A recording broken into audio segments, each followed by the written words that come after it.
What's up, folks? Your boy Despop here on this lovely Thanksgiving Thursday, 2025. I hope everybody is doing well. If you saw the opening graphic, you see this is a new show I'm putting out. I want to call it Survive with DP. Now, I've been brainstorming the idea for this show for years now, since before I even retired from the police department. And things get in the way, life, relationships, bullshit. And so I didn't get around to it till a little over a year ago. And in that time, I've done absolutely nothing to pivot in this direction. I've tried. Some of you that watch me have seen several attempts at telling you stories about myself because the ultimate goal was to just go on a journey.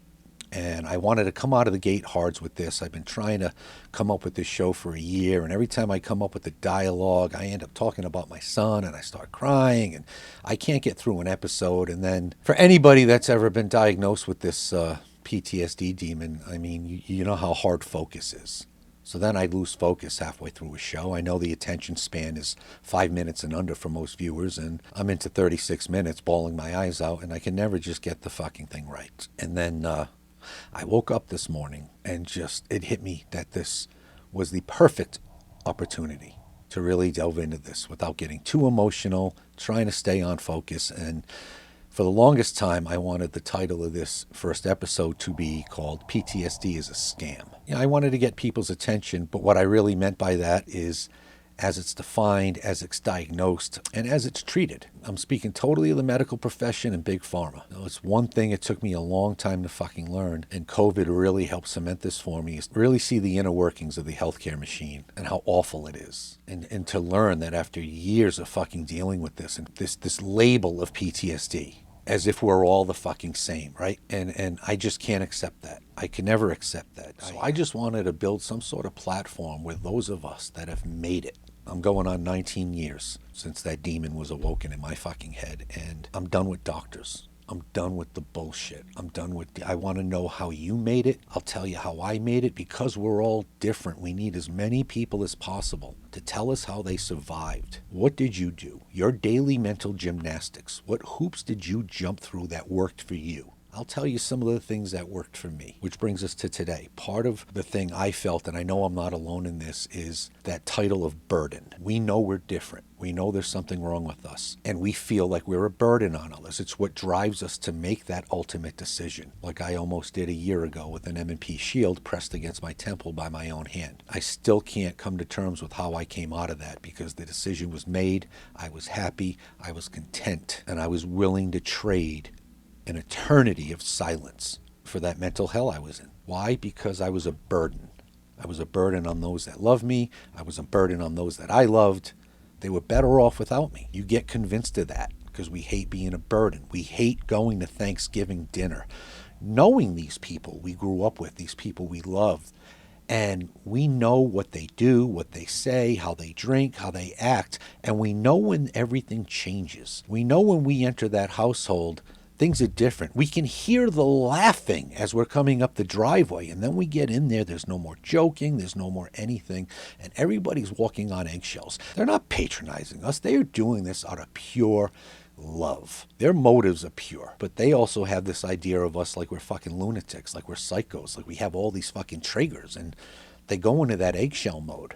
And it sucks, and we feel they'd be having a better time. Topics might be livelier, the music might be a little louder. If I turn down a drink at these events, all of a sudden everybody stops drinking because they think I'm making a statement. And no, I don't have an alcohol problem. Never did. I'll drink when I want to drink. Sometimes I let the mood dictate. I know if I'm already sad. I know if I'm bummed out or anxious, I don't want to drink. I know drinking magnifies whatever mood you're already in. Even if that mood's subconscious, you gotta fucking reach deep back and think, should I drink? Am I in the right frame of mind?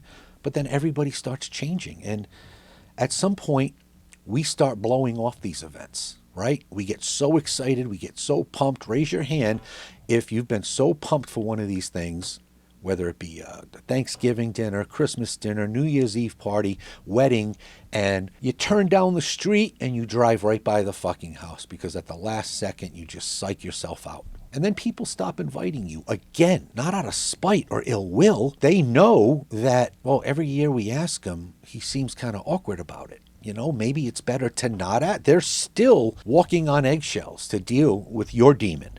The demon that you yourself have never fucking dealt with. It entered your fucking brain in that one moment of sheer fucking horror, and it takes over and it guides you ever since. And you don't realize how much it's sabotaging you, how much it's sabotaging us.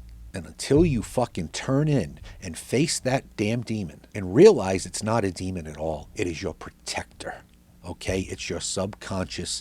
It's the human fucking mind. It was built into you. We all have it. Luckily, the good majority of us will never, ever need it. But it's back there and it comes out when it decides. You didn't call for its help. You didn't ask for this fucking disease. It decides when it's time to fucking come out and protect you. And how does it protect you? It labels everything as a threat. Everything. And keeps you away, right? You remember a time when you went into a fucking restaurant and didn't have to pick the corner booth with your back to the wall to see every exit and entrance to psychoanalyze everybody coming in or out. You remember those fucking times. But now you're giving in, right? You're not going to movie theaters anymore. Why? When you got sick, that day, that event, that moment that triggered you, was it in a fucking movie theater? No, it wasn't.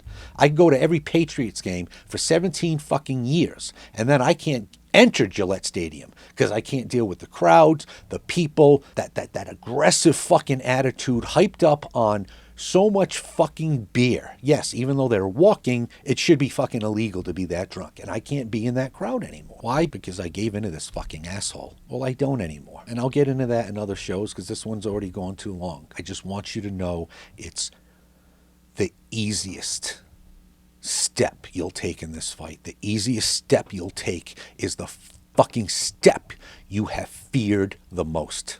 Just fucking do it. I hope to get more of these shows out more. I went in fucking 10 different directions today. I got notes in front of me. I followed none of it because, again, focus is just a major issue. Traumatic brain injury to boot. But I hope people got something out of it. I needed to get this out because now, for the first time in almost 20 years, once I get this done and edited and published, I am going upstairs to be a fucking normie.